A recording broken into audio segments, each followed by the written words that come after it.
Working on self-esteem, it's a long process because we didn't get a low self-esteem overnight. It's kind of this insidious process that's developed over time. But the first step is looking at the inner dialogue. Where did these negative thoughts come about myself? When was the first time I felt that I was bad or that I wasn't good enough? And what were the expectations that people around me or society had for me? And are those realistic? Were they ever realistic? And why does my value come from these indicators of how I look or what I've achieved? And why doesn't my value come from who I am without all of that stuff? And that's the first step, is understanding that we have value outside of the material things that have been told to us as indicators of success, that we have value outside of what our parents want from us, our partners want from us.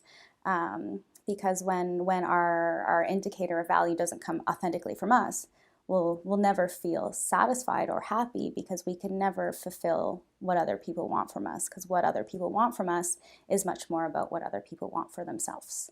So it's about the first step to building self-esteem is about understanding, what do I want authentically and how can I get it in a way that makes sense for me, that feels good for me, that's right for me.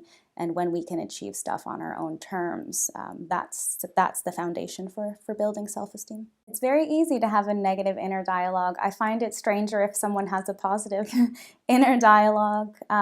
There's a misconception, I think, in parenting previous generations and in society, that we're motivated by negative reinforcement, that punishment or fear is what motivates us, that if we're easy on ourselves, we're gonna take that as a way to just be too easy on ourselves and not succeed, or we're going to lose our drive or not be motivated.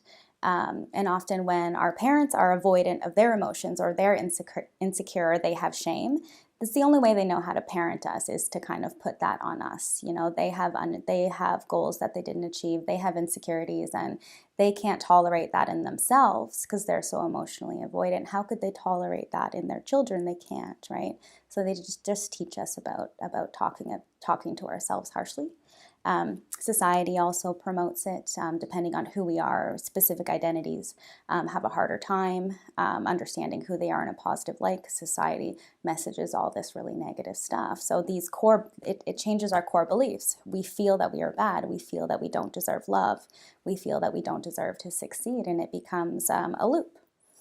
It affects our thoughts and our behaviors, and it's really powerful to say, maybe those thoughts aren't me, maybe that's not true, maybe what someone said to me is more about them than me, and we start to give ourselves a little space to say that maybe there's a different way I can think about myself, and that's very powerful. And it comes to choice. I can choose who I am. I can choose how I live. I can choose how I think about myself. And choice is all about, that's what freedom is all about, is choice. And sometimes in life we've been programmed. There's like a programming, an unconscious programming of who we are, how we live, how we think about other people in the world.